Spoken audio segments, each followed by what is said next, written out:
PathMonk is the intelligent tool for website lead generation. With increasing online competition, over 90% of website visitors don't convert. The ability to successfully show your value proposition and support visitors in their buying journey separates you from the competition online. PathMonk qualifies and converts leads on your website by figuring out where they are in the buying journey and influencing them in key decision moments with relevant micro experiences, such as case studies, intro videos, and much more.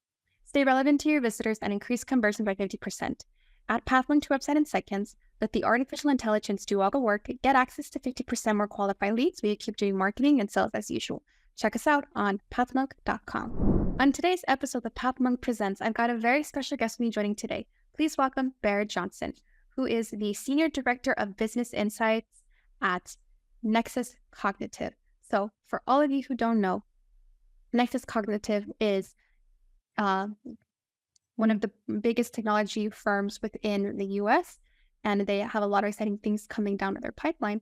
So, Barrett, thank you so much for joining us today. It's an honor to have you on our show. Thank you, Mariah. Really looking forward to it. Yeah, absolutely. So, for all of our listeners out there, tell us, what does Nexus Cognitive do overall? Yeah, so Nexus Cognitive our goal is to really separate data from software. Data and software are so combined right now, and businesses have a hard time getting that data out and actually doing something with it. And so what we have done is, through our platform, is we help companies get that data out and being able to, and we then manage and operate that platform so that the businesses can use that data to actually innovate instead of spending all their time trying to just get and use their data. My kind of line in that is easy analytics, where we focus on reporting, but we also do other things like governance and AI, machine learning, all sorts of different things that we can help companies out with. But where we're at with easy analytics is really using data to help answer, business questions. And that's usually where we start with our clients is, what kind of business questions can you not answer very easily or not at all? But it's probably in their data somewhere. So we help them with that and getting that data, pulling it into a place, transforming it, joining it with other data, which is a really key piece to this, and then putting it into a way for them to consume it, whether that's through reports or dashboards or something like that, so that they have the answers that they need when they need them. That's incredible. This, what your company does is literally, it solves the problem for so many people that struggle with reading analytics. This is amazing. Yeah, it's interesting because, no matter the size of the company, data is a struggle. There are the common, the innovative terms out there like AI, machine learning, all these great things that most people go, oh my God, that'd be great to do that with my data. But it's not easy, right? You have to start out somewhere, right? And a lot of companies all around are using spreadsheets to get data out of a software system, put it into, tabs and tabs of spreadsheets, and then manipulate that data some way or another through formulas, VLOOKUPs or whatever, and then send it to somebody who does something else and sends it to somebody. And now all the information has been manually interpreted or whatever through it. And so sometimes there's either a lack of trust, there's no trust, or maybe it's the wrong data because somebody fat finger a plus instead of a minus, those kinds of things. And that spreadsheet world can grow out of control. Or they depend on reports that are out of software, which is in some ways, they're not thinking about a specific business question that the business is trying to answer. They're just thinking about, how can I get the information in a kind of data dump however I can to them, so I don't have to have questions about it, like, oh, here's your report. It just has everything in there. So that's, we want to really help get out of that world and then start the foundation of getting it into a central spot, understanding it, structuring it, so then you can start that path of going from, very simple analytics to machine learning and AI. Yeah, definitely. It's great what you guys are doing overall. So in terms of your clients, would you say that your company is industry agnostic, or do you tend to focus on specific sectors versus others? So data is data, right? And we can do, anybody that has it, we can help them. We definitely do try and focus in some areas, especially on the easy analytics side. Some of the things that we do focus on and have a lot of experience on is like multi-location retail, where you have like a lot of inventory and you want to understand where one product is maybe selling better in another. Product A is selling great in this market, but it's not selling great in this market. And you just don't want to send that same product amounts to all of your markets if they don't sell the same. You really need to understand your data to see what's going on there. Going to marketing with that, right? Who do you market to in these different markets as well? Trying to get them into these different locations, because locations can have very different demographics with them. We also do manufacturing and distribution, lots of good data-rich area things there. VARs, value-added retailers, resellers, and then, but we've done things across. We've done some healthcare, we have done nonprofits, we have done a variety of different clients. So, wow, that's awesome. I think that's really cool what you guys have been doing so far. So, in terms of your clients, how do they typically find you? What would you say is your top client acquisition channel? Are we talking, referrals, word of mouth, organic search, paid search, digital marketing, or is it a mix of a lot of things currently? Yeah, great question. And I'm going to speak specifically towards easy analytics. Yes. Nexus as a whole has a lot of things going on, but where I'm really focused on is that. And so I would say right now, kind of through our growth has mostly been through referrals. We are trying to work on getting more organic search customers as well. But that is, it's funny because we've actually done some working with marketing groups and trying to understand. And one thing I've learned is that marketing is very difficult. And then also being able to define success from marketing is very difficult. And this is the exact problem that a lot of our clients have, whether it's marketing or other things, is that there's a lot of data out there with marketing, but how do you really use that data to be able to pivot and innovate on that data as fast as possible? And it's something that we're working on as well. So always trying to figure out any way we can bring in new customers. Yeah, absolutely. Yeah, like you said, always optimizing the wheel. What can we do better? How can we improve it? Yeah, definitely. Yeah. So now we're going to switch gears and we're going to talk about the website. So what would you say are the major strengths of your company's website, and where are there opportunities for room for improvement as well? Websites are a lot like reporting in my mind, right? They are, if they're static, it's never a good thing, right? They should always be evolving. Right, just as your report should be evolving as you think of one question to answer. Usually once you start answering that question, you have 5 or 6 questions. So the website in my mind is like that as well. Like it should always be evolving as, you interact with more customers and you're just seeing what they're looking for, how they found us originally, those kinds of things. What did the website help them answer? I would say in our regards, our website is more like a brochure, so that if we give our name to someone, what's the first thing somebody does when you're trying to interact with them? They usually go out to your website. So you want it to be in such a way that shows who you are and what you are, kind of confirming as you had a handshake or a call with them or whatever.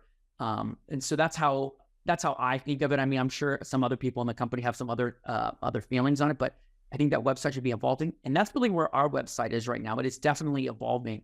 We've had some major changes in our companies as, my company was acquired and brought into Nexus Cognitive. We had a couple of others that have come in here. And as that has happened, we've had to evolve the website to really align with, those acquisitions and how it's changed the business. And so that's what we're working on right now with our website. Yeah, that's exciting though. Like Yes. I said, with websites, it's like reporting, and I agree with you that that's a perfect comparison. It's like reporting, but with the website, it's always great to see, okay, like we optimize this and we know it's going to help move our efforts forward. Whatever update you put on the website, it's going to move the company forward. So the other thing too, where where they're also aligned too, is that it's the art form behind marketing. Reporting is the art form behind data. Like what works for a person to get the most out of it quickly, right? For a report, certain people really love, they love their spreadsheets and they love text tables, but our minds aren't able to read those reports really well. Some people prefer scatter plots or bar charts to really get the answers that they want to see. Websites are the same thing. Like you're trying to answer a question from a lot of different people's opinions, and it's not an easy thing to accomplish, right? yeah, exactly. It's not easy to accomplish. So now we're going to switch gears. We're going to talk about you as a leader. So what do you do for work on a daily basis? I know you mainly work in easy analytics, and that's like your field and your specialty. So why don't you elaborate on that and like how it works within your role? Yeah, one of the things I really love about my role is it very much is when we came over and were acquired by Nexus, my role hasn't changed a lot in the sense of I still do a whole lot of different things. I wear a lot of different hats. So on a daily basis, I'm engaging with 2 or 3 clients, making sure that the projects and the platform that we have for Easy Analytics is running well, and that those reports are evolving like they need to. This can be some clients have a lot going on, and so you're engaging with them all the time. Some are a little bit more passive and like, okay, we'll absorb it and then get back to you. So on a daily basis, I could be talking to several different clients. I'm also working with our marketing team and how we can make sure that Easy Analytics is getting the right message across and how we're doing on our marketing as well. Also a little bit of sales in there, a little bit of project management, a little bit of working with the executive leadership team. So it every day, you have no idea how much time you're spending on one thing. So I definitely wear a lot of different hats. Yeah, I believe it. Yeah. But I could tell you're very passionate about, Easy Analytics and what you're doing. And I think that's wonderful overall. And where you're able to be knowing how to juggle and manage not only with what you think you have to do, but how like you can also empower like your team as well. Yeah, and it is very exciting. And I do, it's funny people say that to me, and I don't realize how excited I get about it, but there's just so much power in data, and just to be able to get a company or client started on that journey. And sometimes it's just little things that really make them go like, oh my God, I never knew I could do what we thought was a very simple thing is awesome. And then once you start taking it more and more and more, and then how they can innovate on their data just becomes awesome. Just be able to see them do that. Yeah, definitely. That's awesome. So now we're getting close to the end of our interview, and I'm going to ask you some rapid fire questions. Are you ready? I'm ready. Okay, here we go. What is the last book that you read?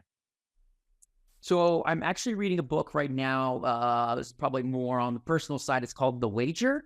And I think it's by Daniel Graham. It's a book about a British boat in the 1740s that has a shipwreck, a mutiny, really crazy story I never knew existed.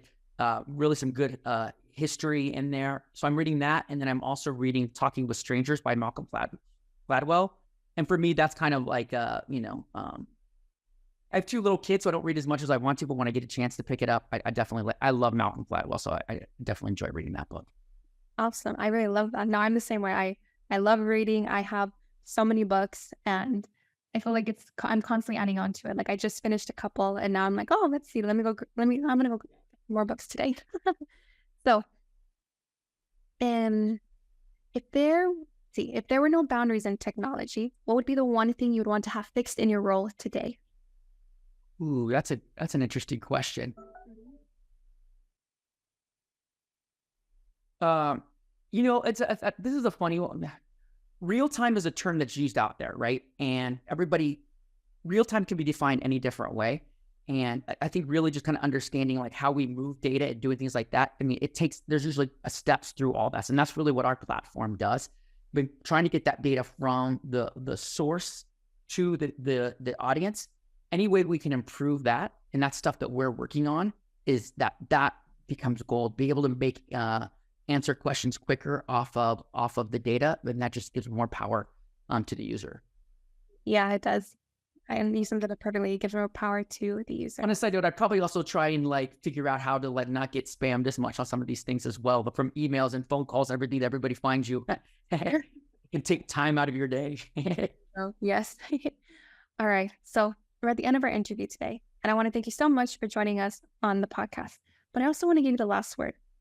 If anyone were to forget about everything we've talked about in your interview today, what is the one thing you want them to remember about your company overall?